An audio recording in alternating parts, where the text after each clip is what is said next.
บัตรแม่ค้าไม่เป็นเรื่องเป็นงานผัดว่าบ่ฮู้ถ้าว่านี่เว้าได้จังไดลูกเว้าออกมาตรงกันเบิดบางเดือนลูกก็เมื่อบางเดือนลูกก็บ่เมื่อค่ะก็มาเที่ยวแม่สิไปหาแม่หาขอแม่หาขอค่าน้ำมันรถหยังสิเนาะใส่ก็นี่ค่ะพออยู่เฮือนเห็นน้องเด้อเห็นน้องติ๊กเพิ่นโทรเข้ามาก็เลยรับสายเพิ่น เด้อ เปิดเล่าจะบึ้ง บ่ เพิ่นอยากมาเล่นฮะ บ่เด้อพอค่ะเติมน้ำมันรถแล้วก็สิไป อย่าลืมกดติดตามเพื่อเป็นกำลังใจให้ผมด้วยนะครับทุกคนขอบคุณมากๆครับพี่น้องนี่ก็ตอนแรงพี่น้องเนาะมาบัดก็มาแต่ทำงานพี่น้องมาแต่ไปถ่ายคลิปไปแล้วก็พอดีว่ามาฮอดเฮือนกับทางน้องติ๊กมิกโทรมาพี่น้องน้องติ๊กมิกน้องของสาวแต่แล้วเป็นโทรมาว่าคุยคอยกับโบจักว่าเพิ่นประชุมสายกันพี่น้อง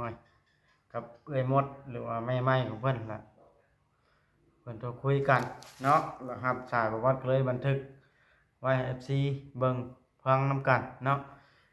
ก่อนอื่นทักทายสบายดี FC เบิดทุกคนเด้อพี่น้องเด้อเนาะเมื่อยเลยพี่น้องบัดนี้วันนี้สิเอาคลิปเสียงหรือว่าการพูดคุยกับน้องติ๊กมิกให้ FC พี่น้องได้เบิ่งได้ชมนำกันเนาะการคุยแม่ไม้น้องตุ๊กคุยกับน้องติ๊กมิกว่าสิเป็นจังได๋ไปเบิ่งกันเลยพี่น้องน้องติ๊กมีคนโทรมาว่าวัดเลยบันทึกไว้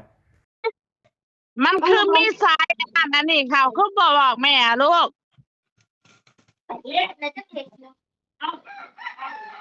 นะเจ้ายังมาเที่ยวแล้วว่าแนวไรลูกจักยังบ่ฮู้อยู่โอ้ยเนี่ยบูเพราะว่าก็แม่ที่เนี่ยบอกว่าแม่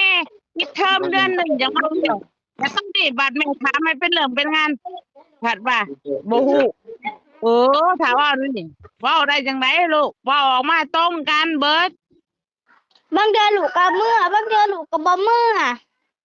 ค่ะก็มาเที่ยวแม่สิไปหาแม่หาขอแม่หาขอค่าน้ำมันรถหยังสิเนาะผู้ใดเบิ่งกันผู้ใด ติ๊กมิก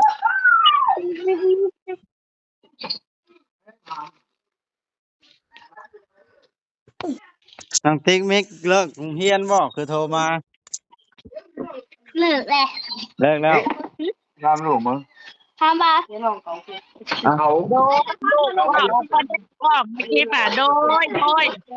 เจ้าอยู่ประเทศไทยก็ว่ามาภาษาลาวค่ะโดยเจ้าโดยนะลูกนะโดย อ้าวแม่มดยังบ่ได้เมื่อจ้างอันไปหาหอยบ่มาต้มอยู่ตอนนี้บ่ได้อยู่ในห้องเช่าบ่อยู่ทั้งร้านนี่นะกินแล้วบ่เอาบ่บัดเป่าดินน้ำแน่สิน้ำมาบ่ล่ะเมื่อยนะมันเห็นหมดมือแล้วคอยอยู่เพื่อนพ่อนี่คนนี้ไหนจะใส่ตอนนี้ค่ะคอยอยู่เพื่อนเห็นน้องเห็นน้องติ๊กเพิ่นโทรเข้ามาก็เลยรับสายเพิ่นเด้อเปิดเล่าจะบึ้งบ่เพิ่นอยากมาเล่นฮะบ่เด้อพอค่ะเติมน้ำมันรถแล้วก็สิไปหับลูกมาเที่ยวเนาะน้องติ๊กเพิ่นสินั่นบ่เบาเปี้ยงเบาหยังสิพอค่ะน้ำมันรถแล้วก็สิแสนไปได้จัง500,000เนาะถ้าสภาพที่พอน้องเขาจะปิดเทอมเดือนปิดเทอมเดือนสงกรานต์เขาจะปิดประมาณ20นี่หน้าแหละแล้วเขาปิดรวงเลยปิดเลยฮอดสงกรานต์ไป ปิดประมาณเดือนหนึง โดยแต่ว่าอีพ่อเอาไก่เฮาไว้เด้อแล้วเฮาสิไปเอาไก่มาแล้วก็ ไก่จะได้ตายหาไปเลย ไก่เบิดพูด ไก่ตายหาไปแล้ว แม่ ไปมาบ่แล้วยังลูก ไก่ลูกอ่ะไก่ไม่ใหญ่เนี่ยลูกขากินเบิดแล้ว ย่าคือบ่เก็บให้แม่แล้วลูกในไสน้องอ่ะเอาน้องมาว่าแน่ๆนั่น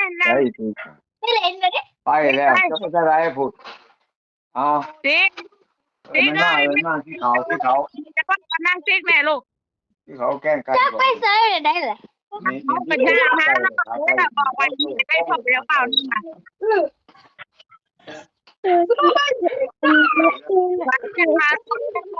แม่ลูกไม่ใช่ นี่น่าบ่เห็นอยู่ ไม่ใช่ลูก นี่นะ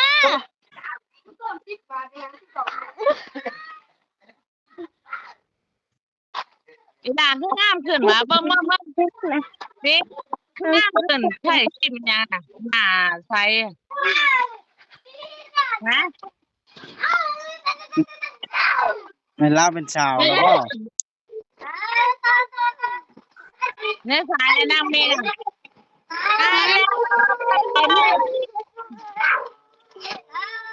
ทำอะไรอยู่คะ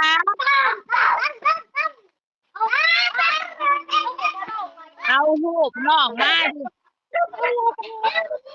สบายดีค่ะ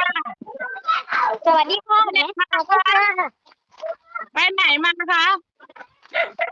ไป ทำไมตั้งขาตัวยากจังเลย หนูไปไหนมา ตอบแม่ม่อนมาสิ ไหนที่รอไปเด็กทุกที ไหนเพียงไหน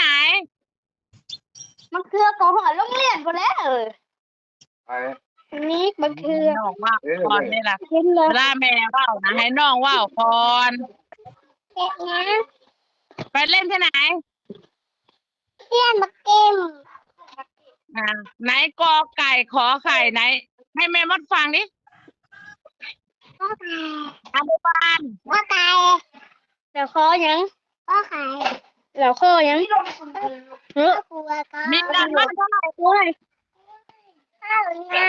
ทุกคนถึงไม่ได้ก็อย่าใจก็อาจารย์ โมโหละ ก็ยินดีนะ ไม่สบายดีบ่าวบอสสบายดีครับเพื่อนเลยเด้อสบายดีลูกสบายดี สวัสดีแล้วสบายดี สวัสดี สบายดีน้องสบายดีสบายดีเห็นไหม บ้านกันวะ เอ๊ะ ฮะ น้องแอนดูสบายดีลูกสบายดี สบายดีเด้อ ใช่ตัวก็มา ภาษาใจเอ้ย ก็เป็นสิ่งของเราทำมาดูใจก็จัดการได้ดีก็ให้ดีต้องวิ่งหนีเราโทรเราจะซื้อคู่กันเจ้าหญิงสู่ฟ้าน้ำตาทำบุปตักหินหันก็ทำด้วยยอก็หีสายผ้า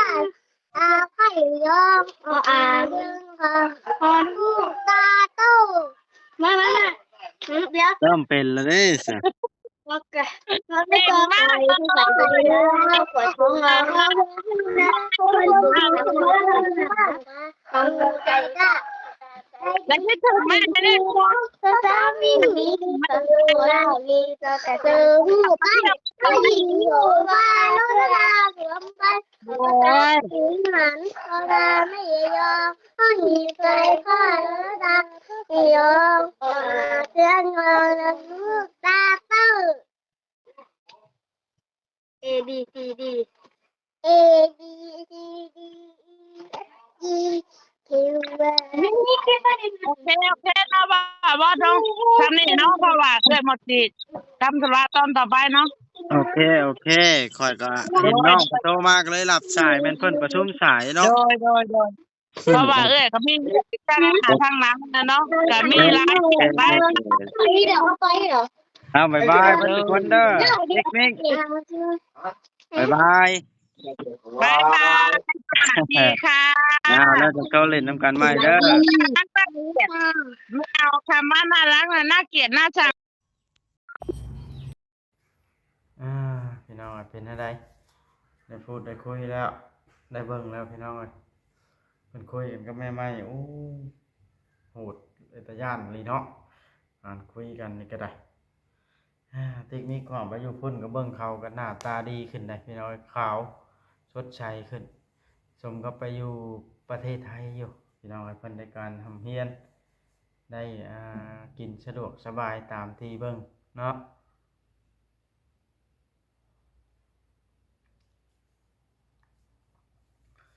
บวัดก็เมื่อยอยากนอนแล้วพี่น้องยังบ่ทันอาบน้ำทำสิอาบน้ำแล้วจังสิไปนอนบัดอัพคลิปนี้ให้ FC พี่น้องเบิ่งก่อนเนาะโอเคพี่น้องฝากเป็นกำลังใจกดไลค์กดแชร์ให้บ่าวบอสได้เด้อพี่น้องเด้อเนาะบ่าวบอสก็มีเงินเติมน้ำมันรถคือกันแหละมื้อนี้โอ้ยหนักใจขนาดพี่น้องเลย